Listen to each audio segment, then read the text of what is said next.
पढ़ेंगे। पिछले वीडियो में अपने पढ़ा था, बनाने वाली विधियां कंप्लीट हो गई थी, अपनी एल्किल हैलाइड बनाने वाली विधियां कंप्लीट हो चुकी थी। अब आज अपन पढ़ेंगे भौतिक गुण, और भौतिक गुण में भी एक टॉपिक हो गया था आपका, भौतिक गुण में भी आपका एक टॉपिक हो चुका था। क्या हो गया था मेरे शेरों?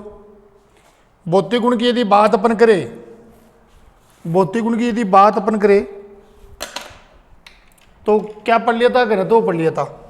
और घनत्व में क्या पढ़ा मेरे शेरों? घनत्व के लिए मैंने बताया था घनत्व समानुपाती क्या होता है? अणुभार। और अणुभार बढ़ेगा तो घनत्व भी बढ़ेगा। अणुभार समानुपाती होता है कार्बन की संख्या। तो मेरे शेरों कार्बन की संख्या बढ़ेगी तो अणुभार बढ़ेगा, अणुभार बढ़ेगा तो घनत्व भी बढ़ेगा। सही है। कार्बन की संख्या बढ़ेगी तो अणुभार बढ़ेगा, अणुभार बढ़ेगा तो घनत्व की संख्या भी बढ़ेगी। ये आपने पढ़ लिया था, ठीक है। इसके बाद में आज अपन पढ़ेंगे अगले जो क्लास, आज की क्लास में क्या पढ़ेंगे? आज पढ़ेंगे क्वथनांक। क्या पढ़ेंगे मेरे शेरों? क्वथनांक। तो क्वथनांक में दो सूत्र लगते हैं बेटा। एक तो होता है क्वथनांक को बोलते हैं बॉइलिंग पॉइंट बीपी, और बॉइलिंग पॉइंट बीपी समानुपाती क्या होता है? बॉइलिंग पॉइंट बीपी समानुपाती होता है आपका अणुभार। बॉइलिंग पॉइंट बीपी समानुपाती क्या हो गया? अणुभार। मतलब क्वथनांक समानुपाती अणुभार कर दे, क्वथनांक समानुपाती अणुभार। अब बताओ कि यदि अणुभार बढ़ेगा तो क्वथनांक भी बढ़ेगा। सही, अणुभार बढ़ेगा मेरे शेरों तो क्वथनांक भी बढ़ेगा। अब आप यहां बताना कि यदि कार्बन की संख्या देखो, एक में C3Cl है, कार्बन एक है, एक में C2H5Cl है, कार्बन दो आ गए, एक में सूत्र C3H7Cl आ गया, एक में आ गया C4H9Cl। ये आपके पास 4 या 5 कार्बन का सूत्र दे देगा आपको, 4-5 जितने भी है, कोई जरूरी नहीं है कार्बन से स्टार्ट करें। आपको दिया है तो उसमें सबसे पहले ये देखो कि आपका पहली चीज तो ये देखो कि इसमें दोनों में से एक चीज सेम होगी। आर एक्स में या तो आर समान है तो फिर एक्स अंतर होगा, या ये समान है, एक्स में समानता है तो फिर ये क्या होगी? इसमें भिन्नता होगी।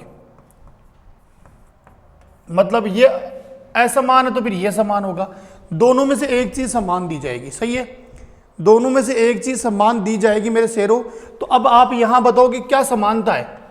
यहां Cl समान है, क्लोराइड समान है, तो अब आप देखो कि कार्बन की संख्या बढ़ेगी तो अणुभार बढ़ेगा। सिंपल सी बात बता रहा हूं कि कार्बन की संख्या बढ़ेगी तो मेरे शेरों अणुभार बढ़ेगा, और अणुभार बढ़ता है तो प्यारे बच्चों क्या होगा? अणुभार बढ़ेगा तो क्वथनांक भी बढ़ेगा। अब देखो इसका अणुभार देख लो एक बार। कार्बन का कितना होता है मेरे शेरों? 12 होता है। 12 × 1 है तो 12 ही हुआ, ठीक है। कार्बन एक है। हाइड्रोजन कितने हैं? 3, तो एक हाइड्रोजन का 1 है, 3 से गुणा करेंगे तो 3 हो जाएगा। क्लोरीन का कितना होता है? एक क्लोरीन है तो एक का होता है 35.5 होता है क्या, इंटू 1 कर दो तो कितना हो गया? 35.5 हो गया। अब आप जोड़ो 0.5 तो आ ही जाएगा, 5 और 3 8, 8 और 2 10, 0, 4 1 5, 50 पॉइंट ये हो गया। इस आपका मेथिल क्लोराइड का अणुभार कितना हो गया भाई? एक अणु से दूसरे अणु में जाएंगे तो CH2 का अंतर होता है, तो कार्बन का कितना होगा? 12 और हाइड्रोजन का कितना? 2, तो 14 अणुभार प्लस हो जाएगा। मतलब इसका कितना हो जाएगा अणुभार? आप यदि देखो इसका कितना आया मेरे शेरों, बताइए इसका अणुभार कितना आया? 50.5 आया है ना। कितना आया मेरे शेरों? 50.5। अब इसका कितना होगा? 14 जोड़ो तो 64.5 आएगा, फिर इसमें 14 जोड़ो तो ये हो जाएगा 78.5, फिर 14 जोड़ो तो 92.5, ऐसे बढ़ता जाएगा। 14 यदि आपने पढ़ा था सजातीय श्रेणी पढ़ी थी, दो क्रमांकत सूत्र में सूत्र का तो अंतर कितने का होता है? CH2 का, और अणुभार में अंतर कितने का होता है? 14 का अंतर होता है। अणुभार में कितने का अंतर होता है? 14 प्लस होते जाएंगे। सजातीय जानते हो, एक ही जाति के सदस्य, उन्हें कहते हैं सजातीय। सजातीय, सजातीय का मतलब एक ही जाति के सदस्य, उनमें लगातार सूत्रों में, सूत्र में तो कितने का अंतर होगा? CH2 का। अणुभार में कितने का होगा? 14 का। कि जब CH2 का अंतर होगा मेरे शेरों, जब CH2 का अंतर होगा तो अब आप ये बताना कार्बन का कितना होता है? 12, 2H का कितना होगा? 2, और कितना होगा? टोटल होगा 14। तो इस प्रकार से ज्ञात कर लेंगे। सही है, इस प्रकार से अपन ज्ञात कर लेते हैं। अब आप यहां देखिए, इसमें देखो यहां इसका ज्ञात करें C2H5, C2H5 की बात अपन करें और Cl है, तो इसका अणुसूत्र कैसे ज्ञात करेंगे? 2 कार्बन है, एक कार्बन का 12 होता है, 12 × 2 कर दो, तो ये कितना हो जाएगा मेरे लाडलो? ये हो जाएगा मेरे लाडलो, हो जाएगा 24। यहाँ हाइड्रोजन कितने भाई? 5 है क्या? एक हाइड्रोजन का 1 है तो 5 से गुणा कर दो, तो ये 5 हो जाएगा। ठीक है, एक Cl का कितना होगा? 35.5, ये 35.5 कर दिया। ठीक है, अब आप जोड़ो, 0.5 तो वही रहेंगे, 10 और 10 और 4 14 हो गए। ठीक है, और यहाँ 5 रेख 6, तो कितना आया? वो देखो पहले वाले में कितना आ रहा है? 50 पॉइंट, ठीक है 5 आ रहा है। अब दूसरे वाले सूत्र का कितना आ रहा है? 64.5। मैंने सही बताया? तो लगातार कार्बन की संख्या बढ़ेगी तो अणुभार बढ़ेगा, और अणुभार बढ़ेगा तो क्वथनांक का मान भी बढ़ेगा। अब आपके दिमाग में ये आ रहा है कि सर क्वेश्चन कैसे आएगा, है ना? आपको ये अणुभार निकालने के लिए ज्ञात करने की आवश्यकता ही नहीं है। क्वेश्चन कैसे आएगा वो देख लीजिए। आपको ऐसे दिया जाएगा सूत्र, सूत्र आपको कैसे दिया जाएगा? सूत्र आपको इस प्रकार से दिया जाएगा मेरे शेरों। आपको इस प्रकार सूत्र दिया जाएगा, निम्नलिखित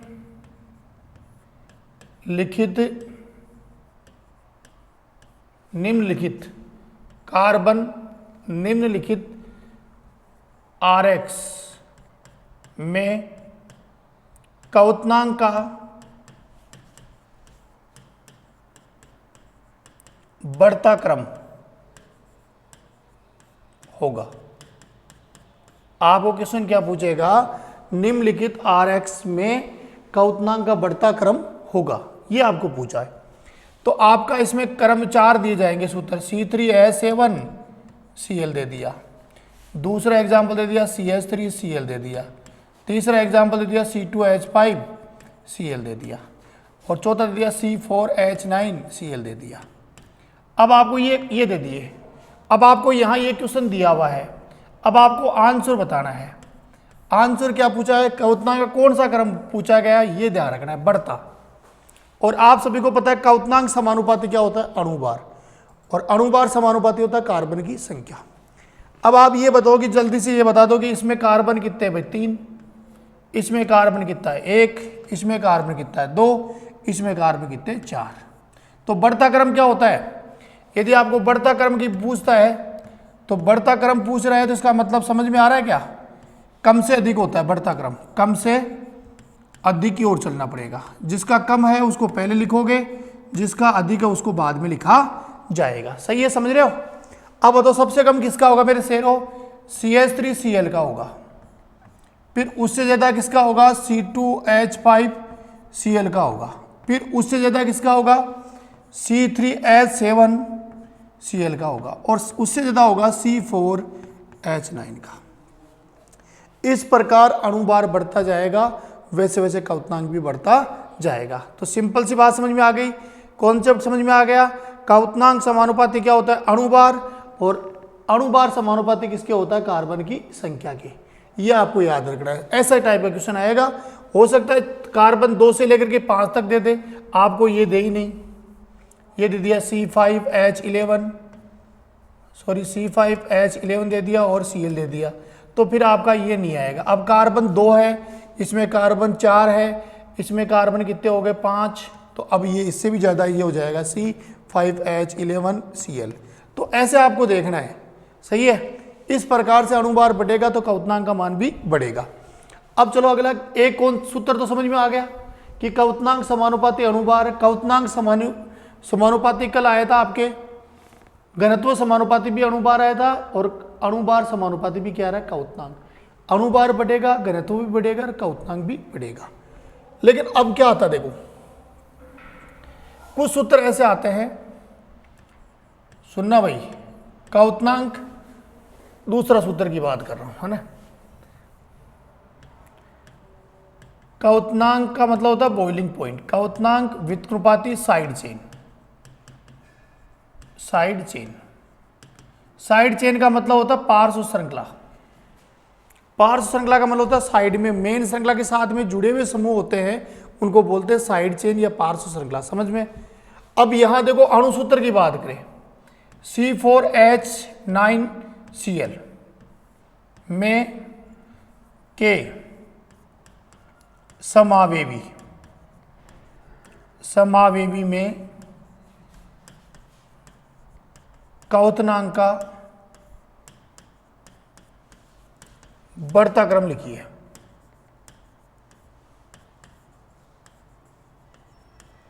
ठीक है, C4 ये आपका क्वेश्चन है ना बेटा। अब इसमें समावी कितने बनते हैं? इसके समावी बनते हैं आपको पता है, एक तो एन वाला बन जाएगा, एक आइसो वाला बन जाएगा और एक ट्रसरी वाला। ठीक है, अब आप ये बताओ कि इसमें एन वाला बनाता हूं CH3। अणुसूत्र तो देखो सब में सेम, अब क्योंकि अणुसूत्र सबका सेम आएगा, केवल श्रृंखला चेंज होगी। दूसरा ये बन गया, आइसो संरचना बन गई, सही है। दूसरी संरचना आपकी बन गई आइसो वाली और तीसरी आपकी बन गई टर्सरी वाली। टर्सरी वाली। अब आप ये बताओ, ये स्थिति आ गई, 1 2 3 आ गई ना, तो इन तीनों स्थिति आ गई, कोई दिक्कत नहीं है, आराम से देख लो इसमें, है ना। अब बात यहां आती है बेटा, यहां देखिए इसमें कार्बन कितने? 4, इसमें भी कार्बन कितने? 4, इसमें भी कार्बन कितने? 4। तो ये ऊपर वाला जो पहले लगाया था अपने क्वथनांक समानुपाती अणुभार वाला, वो सूत्र तो नहीं लगेगा क्योंकि सभी का अणुभार समान है। अब क्या लगेगा? Side chain. तो इसमें साइड चेन की संख्या है 0, इसमें साइड चेन की संख्या कितनी हुई? 1 है, और इसमें साइड चेन की संख्या कितनी हो गई? 2। अब आप ये बताओ कि साइड चेन की संख्या 2 हो गई, इसमें 1 है, इसमें 0 है, तो साइड चेन व्युत्क्रमानुपाती है बेटा। समानुपाती में एक बढ़ता दूसरा बढ़ेगा, व्युत्क्रमानुपाती में एक बढ़ता दूसरा मेरे शेरों क्या होगा? घटेगा। तो अब बताओ कि यहां तो सबसे अधिक तो किसका होगा? ये, फिर उससे कम ये। ठीक है, अब आपको यहां क्वेश्चन क्या पूछा गया है? बढ़ता क्रम। जबकि आपने जो आंसर बनाया वो कौन सा बनाया है? ये सबसे अधिक है और ये सबसे कम, तो सबसे अधिक से कम वाला कौन सा क्रम हो गया? घटता। दिया हुआ ऐसा था, अपन चिन्ह लगा करके आंसर करके आ जाते हैं, फिर ठीक है, लेकिन ये गलत है क्योंकि ये क्रम कौन सा हो गया? घटता क्रम। पूछा क्या गया? बढ़ता क्रम। तो बढ़ता क्रम क्या होगा? आप हिंदी इसके नाम लिख लेते हैं, इसको बोलते हैं टर्सरी, आप सूत्र भी बना सकते हो, tertiary butyl chloride. Tertiary butyl chloride हो जाएगा, फिर उससे अधिक हो जाएगा आइसो ब्यूटिल क्लोराइड, फिर उससे अधिक कौन सा हो जाएगा? N butyl chloride. तो इस प्रकार से अपन करें तो टर्सरी ब्यूटिल से आइसो ब्यूटिल हो जाएगा, आइसो ब्यूटिल से क्या हो जाएगा? एन ब्यूटिल हो जाएगा। तो ये बढ़ता क्रम है, इसका कम है और इसका क्या है? क्वथनांक अधिक है। तो साइड चेनों की संख्या बढ़ेगी तो क्वथनांक ऑटोमेटिक क्या होता जाएगा? बोलो, घटता जाएगा। सही है, समझ में आ गई मेरे शेरों? तो ये कॉन्सेप्ट था आपका। 2 सूत्र लग गए आपके। एक सूत्र तो था अणुभार समानुपाती क्वथनांक, तो उसमें आप डेफिनेट मान लेना कार्बन की संख्या में परिवर्तन आएगा, और जब कार्बन की संख्या में परिवर्तन आएगा तो बताओ अणुभार भी बढ़ेगा। एक सूत्र देखो, एक मिटाऊं। अब देखिए एक दूसरा और देखते हैं। एक अपने पास आपको पता RX कितने प्रकार के थे? RX 4 प्रकार के थे। एक RF है, एक RCl है, एक RBr है, एक RI है। R की जगह यदि मैं CH3 लिखूं तो CH3F हो गया, यहां CH3Cl हो गया, यहां CH3Br हो गया और यहां CH3I हो गया। आप ऊपर वाले में देखिए, मैंने क्या चीज बताई? थोड़ी देर पहले बताया था कि या तो ये समान होगा या फिर ये होगा, दोनों में से एक। अब की बार क्या समान है मेरे लाडलो? यहां R समान है। तो आप सभी को पता है, कल मैंने बताया था कि F से अधिक परमाणु भार Cl का होता है, Cl से Br का, Br से I का। तो परमाणु भार ज्यादा होगा तो अणु भार भी ज्यादा होगा, क्योंकि परमाणु मिलकर के अणु बनाते, तो परमाणु बाहर मिलकर क्या बनाते हैं, अणुभार। तो परमाणु भार ज्यादा होगा तो उसका अणुभार भी ज्यादा होगा। F से अणुभार, पहला सूत्र लग रहा है, ये नहीं लग रहा है यहाँ अणुभार सबका अलग अलग है, तो अणुभार बढ़ेगा तो क्वथनांक भी बढ़ रहा है। यहाँ भी देखो अणुभार बढ़ रहा है तो क्वथनांक भी बढ़ रहा है, तो अणुभार बढ़ेगा तो क्वथनांक भी बढ़ेगा। तो ये आप देख लेना कि जिनमें R अलग अलग है तो उसमें तो वो सूत्र लग जाएगा, ठीक है, कार्बन की संख्या का अंतर होगा। और जिसमें कार्बन फिक्स है तो फिर उसमें FCl Br I अलग होगा। और यदि मान लो सपोज करो कि उसमें कार्बन फिक्स है, ठीक है, कार्बन फिक्स है, हेलोजन फिक्स है, तो इसका मतलब यहां अणुभार फिक्स है। अणुभार क्या होगा, अणुभार यदि समान होगा, अणुभार समान होगा तो मेरे शेरों वहां क्या लगेगा, साइड चेन वाला लगेगा सूत्र। क्या लगेगा मेरे शेरों, साइड चेन का सूत्र लगेगा। क्या लगेगा, साइड चेन का सूत्र लगेगा, ये ध्यान रखना। और साइड चेन व्युत्क्रमानुपाती क्या होता है, तो मेरी बात समझ में आ गई, दोनों कॉन्सेप्ट समझ में आ गया। ये दोनों एग्जाम्पल पहले वाले के, अणुभार समानुपाती क्या है, क्वथनांक। और जो ये अब बता रहा हूं, एक एग्जाम्पल और बता रहा हूं आपको, जैसे C5 के आपको सूत्र दे दिया, क्वेश्चन आ गया आपको, निम्न RX एल्किल हैलाइड में क्वथनांक का गढ़ता क्रम दे दिया, गढ़ता क्रम यदि निम्न क्रम है, बताओ आपको ये दे दिया, एक तो ये दे दिया CH3 CH2 CH2 CH2 CH2 और ये Cl। दूसरा ये दे दिया CH3 CH3 CH2 और Cl। तीसरा दे दिया CH3 C और CH3 और CH3 और Cl CH2 Cl। अब आप ये बताओ कि मेरे को बताओ कि श्रृंखला चेन करो भाई, इसमें ये Cl ये साइड चेन नहीं भाई, ये यहां ले लेते हैं। तो अब बताओ इसमें साइड चेन नहीं है, इसका मतलब यहां n का मान कितना हुआ, n है क्या, और n है तो इसमें साइड चेन नहीं है भाई, नॉर्मल है। तो साइड चेन की बात करें तो इसमें 0, ये मेन श्रृंखला होगी तो इसमें साइड चेन कितना होगा, 1। साइड चेन की संख्या 1 हुई तो क्वथनांक और कम हो जाएगा। ये मेन श्रृंखला है तो साइड चेन कितने हो गए, 1 और 1 2, तो यहाँ साइड चेन मेरे शेरों 2 हो गए। अब आप बताओ कि पहली श्रृंखला में साइड चेन नहीं है, दूसरी में 1 है, तीसरी में 2 है, क्वथनांक का कौन सा क्रम पूछा, ये देख लीजिए, गढ़ता क्रम। गढ़ता क्रम क्या होता है, ज्यादा से कम की ओर होता है, सही है। तो ज्यादा सबसे ज्यादा किसका होगा, जिसमें साइड चेन का मान कम होगा उसमें क्वथनांक ज्यादा। तो मेरे शेरों, मेरे लाडलो, बताइए जल्दी से बताइए, सबसे अधिक किसका होगा, n वाले का होगा, n से कम होगा आइसो वाले का, और सबसे कम होगा नियो वाले का, क्योंकि कार्बन यहाँ 5 है और सबका अणुभार देखो C5H11Cl है। तो अणुभार तो क्या है, सबका समान है, यहाँ अणुभार वाला सूत्र लगेगा।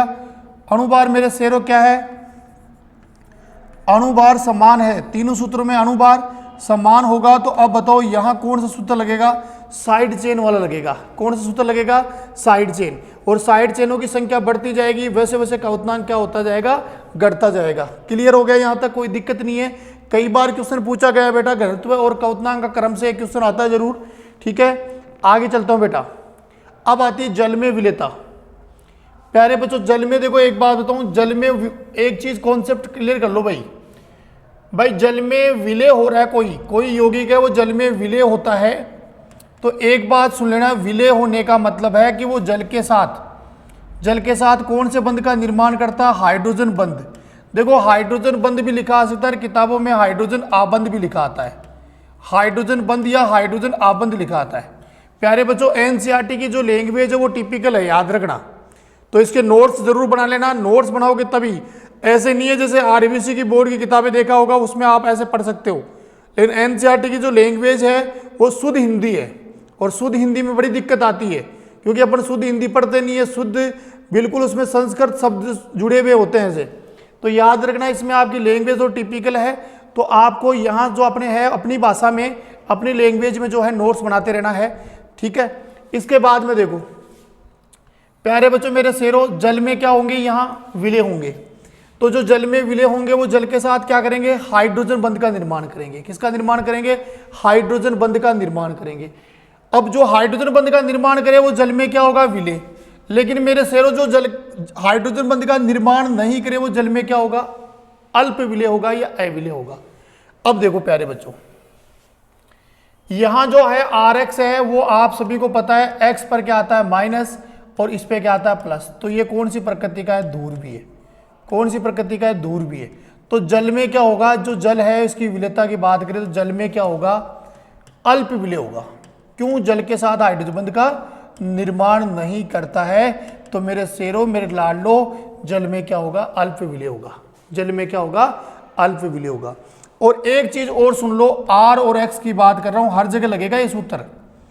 ये X है माइनस है तो ये जल नहीं होता है, ये बढ़ेगा तो ये विलयता को बढ़ाता है। R हमेशा होता है जल विरोधी होता है। R का मतलब होता है हाइड्रोकार्बन, तो ये होता है जल विरोधी। आपने साबुन वाली पढ़ी होगी, मिसेल का निर्माण पढ़ा होगा आपने। तो मिसेल में आपने देखा होगा C17H35 साबुन जो पढ़ा था COONA था। तो इसमें ये जो भाग था वो जल स्नेही था। क्या था मेरे शेरों, जल स्नेही था क्या। और जो हाइड्रोकार्बन था वो क्या था, जल विरोधी। जल विरोधी है प्यारे बच्चों। ये तो विलयता को क्या करता है, घटाता है, और ये विलयता को क्या करता है, बढ़ाता है। तो याद रखना, ये जो समूह होते हैं ना हाइड्रोकार्बन, वो होते हैं R वाले। क्या होते हैं मेरे प्यारे बच्चों, R वाले होते हैं। तो R हमेशा गांठ मान लीजिए इस बात को कि R जो होता है ना, R वो होता है हाइड्रोकार्बन, और वो हमेशा R बढ़ेगा तो जल में विलयता घटेगी। याद रखना, R बढ़ेगा तो जल में विलयता घटेगी। और R का मतलब होता है अणुभार। R का मतलब क्या होता है, अणुभार। अणुभार बढ़ेगा तो R बढ़ेगा, अणुभार बढ़ेगा तो R, क्योंकि R क्या होता है, कार्बन की संख्या होती है। कार्बन की संख्या बढ़ेगी तो अणुभार बढ़ेगा, अणुभार बढ़ेगा तो विलयता क्या होगी, घटेगी। सिंपल सी बात समझ में आ गई। R समूह बढ़ने पर R क्या होता है मेरे लाडलो, जल विरोधी होता है। तो R समूह बढ़ने पर जल में विलयता क्या होती है, घटती जाती है। ठीक है, तो एक बार दोबारा सुन लीजिए। अपन को भौतिक गुण में कौन सा टॉपिक पढ़ रहे हैं, घनत्व अपने पढ़ लिया, क्वथनांक अपने पढ़ लिया। तीसरा अपन क्या पढ़ रहे हैं, जल में विलयता पढ़ रहे हैं। क्या पढ़ रहे हैं मेरे शेरों, जल में विलयता। आप ये बताओ कि एल्किल हैलाइड जल में क्या होता है, ध्रुवीय प्रकृति का। एल्किल हैलाइड जल में क्या होता है, ध्रुवीय प्रकृति का होता है। तो जल में क्या होगा मेरे शेरों, अल्प विलय होता है। जल में क्या होता है, अल्प विलय होता है। जल में क्या होता है, अल्प विलय होता है। ठीक है, दूसरी बात करें, Rx में जो X है वो तो होता है जल स्नेही, ये तो विलयता को बढ़ाने का काम करता है। लेकिन जो R होता है वो जल विरोधी होता है। क्या होता है मेरे शेरों, जल विरोधी होता है। तो R समूह बढ़ेगा तो जल में जो अल्प विलय है उसकी भी विलयता क्या होती जाएगी, घटती जाएगी। ये अपने भौतिक गुण हो गए। इसके बाद में चलते हैं अपन रासायनिक गुण के बारे में। किसके बारे में पढ़ेंगे, रासायनिक गुण के बारे में। प्यारे बच्चों, मैंने क्या क्या पढ़ा दिया सुन लीजिए एक बार। जो नए बच्चे हैं वो भी सुन लीजिए। मैंने आपको क्या पढ़ा दिया, पहले आपको पढ़ाया वर्गीकरण पढ़ाया Rx की हेलोजन परमाणु की संख्या के आधार पर। और दूसरा मैंने क्या पढ़ाया था आपको पता होगा, दूसरा मैंने पढ़ाया था हेलोजन समूह जुड़ने वाले कार्बन में संकरण के आधार पर। ठीक है, फिर मैंने पढ़ा दिया साधारण नामकरण, फिर मैंने पढ़ा दिया आईपीसी नामकरण। साधारण और आईपीसी नाम पढ़ाने के बाद में मैंने पढ़ाया CX बंध की प्रकृति पढ़ाई। फिर मैंने क्या पढ़ाया, एल्किल हैलाइड जिसको बोलते हैं हेलो एल्केन। साधारण नाम क्या है, एल्किल हैलाइड है। आईपीसी नाम क्या है, हेलो एल्केन। बनाने वाली विधियां पढ़ी। बनाने वाली विधियों में सबसे पहले पढ़ा एल्कोहल के साथ। एल्कोहल में आपने पढ़ा था HX अम्लों के साथ। दूसरी अभिक्रिया पढ़ी थी PCl3 के साथ। तीसरी अभिक्रिया पढ़ी थी PCl5 के साथ। चौथी आपने पढ़ा था डार्जन प्रक्रम। फिर अपने पढ़ा हाइड्रोकार्बन से, हाइड्रोकार्बन से Rx का निर्माण कैसे होता है। तो उसमें 3 विधि पढ़ी। एल्केन का हेलोजनीकरण पढ़ा सूर्य की प्रकाश की उपस्थिति में क्लोरीन या ब्रोमीन के साथ। दूसरी आपने क्या पढ़ी, एल्कीन में X2 का योग पढ़ा। तीसरी अपने क्या पढ़ी, एल्कीन में HX का योग। ठीक है, फिर अपने पढ़ा हेलाइड विनिमय अभिक्रिया। क्या पढ़ी मेरे शेरों, हेलाइड विनिमय अभिक्रिया। वो 2 टाइप की है, फिंकेलस्टाइन अभिक्रिया, स्वार्ट्ज अभिक्रिया। जिसमें Ri बनता है वो फिंकेलस्टाइन अभिक्रिया होगी।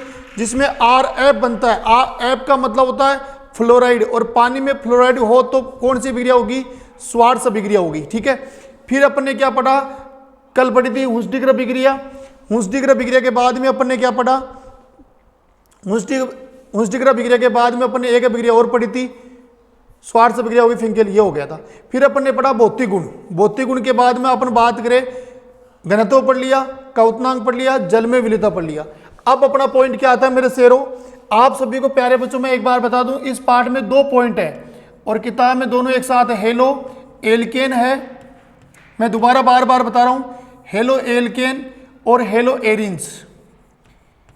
किताब में क्या कर रखा है, दोनों को एक साथ दे रखा है। जब एक साथ आप पढ़ोगे तो दिक्कत आएगी, तो मैं पहले हेलो एल्केन पढ़ाऊंगा, फिर पूरा का क्या करेंगे, हेलो एरिन्स पढ़ाएंगे। ठीक है, इस प्रकार से पढ़ना है। तो अब आप ये बताओ कि यहां तक समझ में आ गया। अब अपन पढ़ेंगे रासायनिक गुण। क्या पढ़ेंगे, रासायनिक गुण। तो रासायनिक गुण की बात करें तो आरएक्स है एल्किल हैलाइड, कितनी प्रकार की रासायनिक अभिक्रिया दर्शाता है, कितने प्रकार के रासायनिक गुण दर्शा रहे हैं मेरे प्यारे बच्चों, 4 प्रकार की। कितनी प्रकार की दर्शा रही है, 4 प्रकार की। 4 प्रकार की होगी। उसमें से प्यारे बच्चों देखो 4 प्रकार में पहली अभिक्रिया का नाम क्या है, नाभिक स्नेह प्रतिस्थापन अभिक्रिया। ये सबसे इंपॉर्टेंट अभिक्रियाओं में से है, इसमें ज्यादा अभिक्रिया होगी। ठीक है, दूसरी अपन पढ़ेंगे विलोपन अभिक्रिया। इसे प्यारे बच्चों बीटा विलोपन भी कहते हैं। कौन सी अभिक्रिया के नाम से जानते हैं, बीटा विलोपन अभिक्रिया। ठीक है, तीसरी अपन धातुओं के साथ अभिक्रिया पढ़ेंगे और नंबर 4 पे अपन पढ़ेंगे अपचयन अभिक्रिया। नंबर 4 पे क्या पढ़ेंगे, अपचयन अभिक्रिया। ये 4 अभिक्रिया है ना। अब 4 अभिक्रियाओं में से देखिए प्यारे बच्चों नाभिक स्नेह प्रतिस्थापन अभिक्रिया पढ़ेंगे। तो नाभिक स्नेह प्रतिस्थापन अभिक्रिया काफी बड़ी है, तो पहले मैं आपको अपचयन अभिक्रिया पढ़ा देता हूं। कौन सी अभिक्रिया पढ़ा देता हूं, अपचयन अभिक्रिया, क्योंकि अपचयन अभिक्रिया छोटी है, क्योंकि टाइम भी कम है ना। तो कल अपन क्या पढ़ेंगे, नाभिक स्नेह प्रतिस्थापन अभिक्रिया पढ़ेंगे। अब देखो आगे, चलो पहले नाभिक स्नेह प्रतिस्थापन अभिक्रिया पढ़ लेते हैं। चलो आप भी क्या याद रखोगे,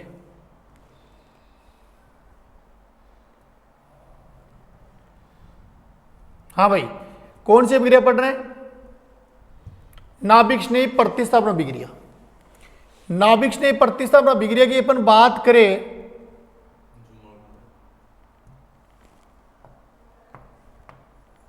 नाभिक स्नेह प्रतिस्थापन अभिक्रिया की अपन बात करें तो प्यारे बच्चों नाभिक स्नेह किसे कहते हैं, देखो मेरी बात सुनो प्यारे बच्चों। एक तो होता है नाभिक स्नेह, पहले भी बताया था मैंने, नाभिक स्नेह, और दूसरा होता है इलेक्ट्रॉन स्नेह। इलेक्ट्रॉन स्नेह तो 2 चीज होती है, जिन पे खुद पे यदि माइनस आता है तो उन्हें न्यूक्लियोफिलिक या नाभिक स्नेही कहते हैं, और जिन पे खुद पे प्लस आता है उन्हें क्या कहते हैं, इलेक्ट्रॉन स्नेही। अब आप ये बताओ, क्योंकि इन पे खुद पे माइनस है तो ये किस पर आक्रमण करेंगे, प्लस, और प्लस वाला आक्रमण करते तो प्लस वाले को क्या कहते हैं, नाभिक, तो इसे कहते हैं नाभिक स्नेही। मतलब जिन पे खुद पे तो माइनस वाले क्या होते हैं, नाभिक स्नेही, और प्लस वाले को क्या चाहिए, इलेक्ट्रॉन चाहिए, तो वो होते हैं इलेक्ट्रॉन स्नेही। माइनस वाले को चाहिए प्लस, प्लस का मतलब नाभिक, नाभिक चाहिए तो नाभिक स्नेही बोलते हैं माइनस वाले को, और प्लस वाले को क्या बोलते हैं, याद रखना, इलेक्ट्रॉन स्नेही।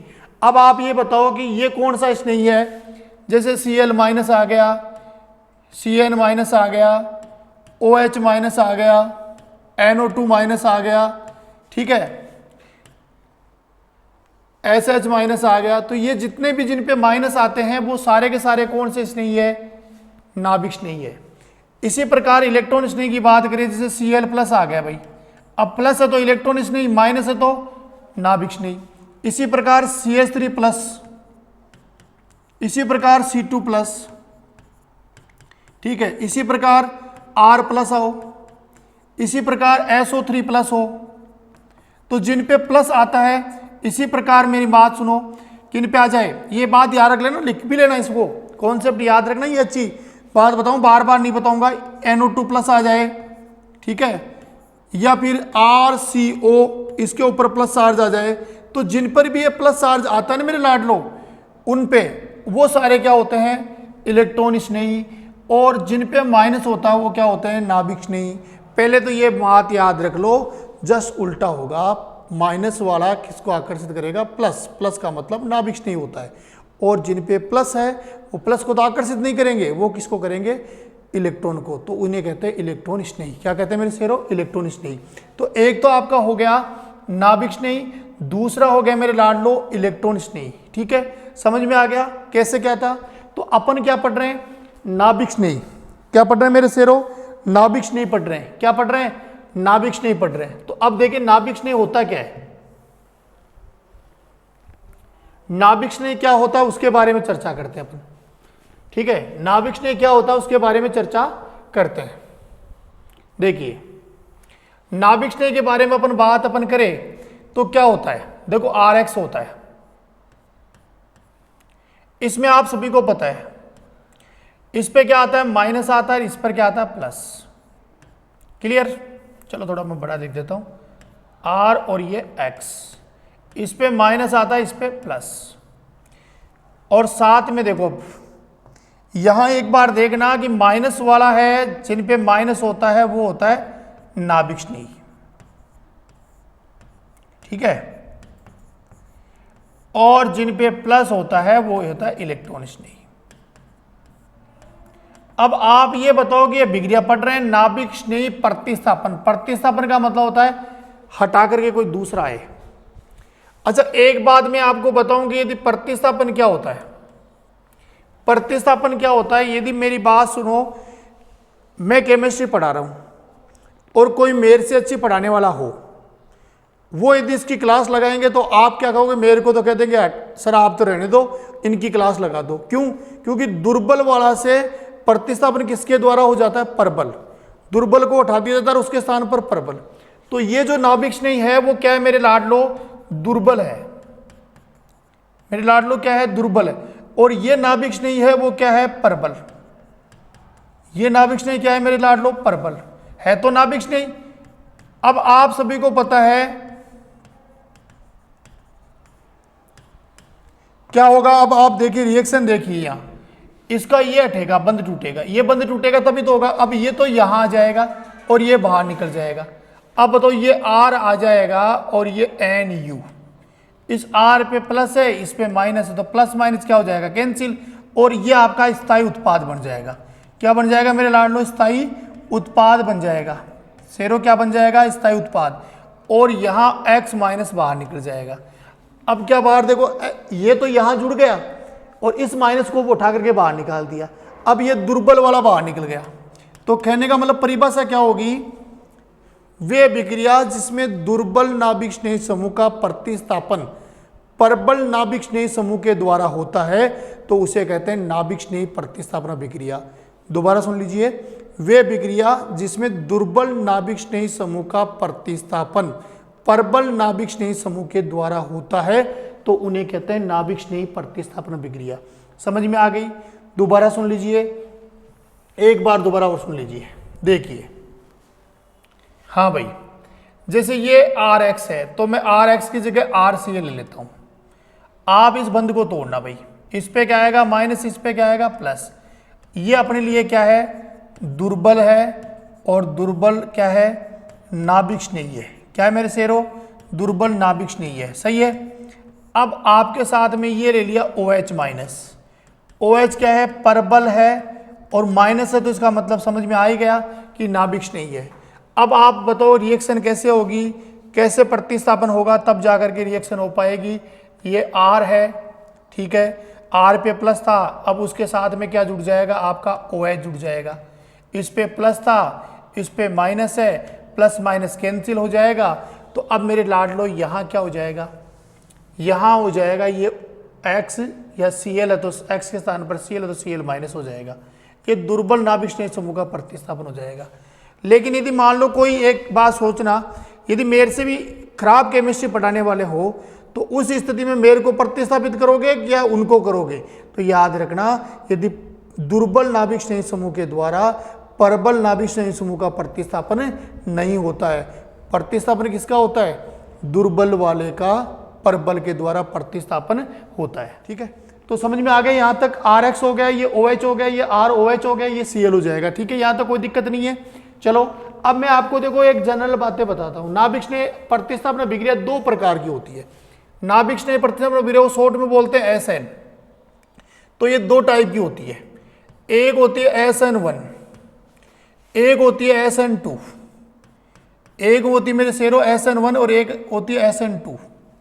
इसका SN1 का पूरा नाम होता है एका आणविक नाभिक स्नेही प्रतिस्थापन अभिक्रिया, एकाण्विक नाभिक स्नेही प्रतिस्थापन अभिक्रिया, प्रतिस्थापन अभिक्रिया। एक होता है द्विआण्विक, द्विआण्विक नाभिक स्नेही प्रतिस्थापन अभिक्रिया, नाभिक